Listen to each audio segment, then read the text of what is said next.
ember a QTH-tokat.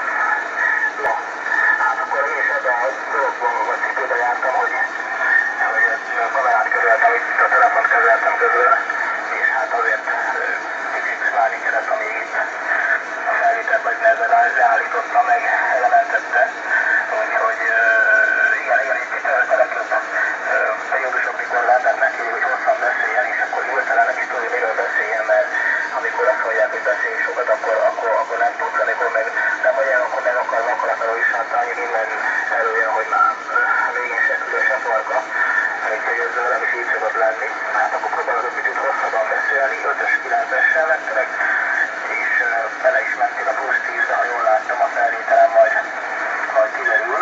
Aztán kicsit szórakoztam vele, hogy bekapcsoltam a zajcsökkentőt, meg egy picit visszavettem a vörömkénnel, és hogy egy picit tisztítottam a vegykelen.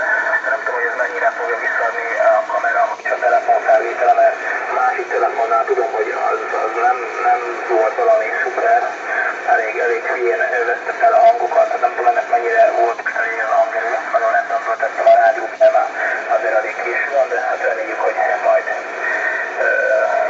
jó lesz, jól sikerült. Annyi, hogy majd szerintem át fogok konvertálni, mert iszonyat nagy minőséget, iszonyat nagy méretben készíti el a videókat. Ott a minőség nem indokolná szerintem, de hát ilyen ez a telefon, ez az androidos telefon. Aztán majd lekonvertálom egyszerűen egy kisebb méretű aviba. Minőségen alapból nem nagyon ront, már megnéztem, de úgy majd elküldöm akkor, vagy felrakom az FTP-re. Peti, akkor visszaadom neked a mikrofon, szerintem ennyi elég volt. Még a OSD-k is fel fognak tűnni, mert elég sokat beszéltem. Helén Antal 7-es elemér Kecil, Helén Antal 9-es, Géza Károly László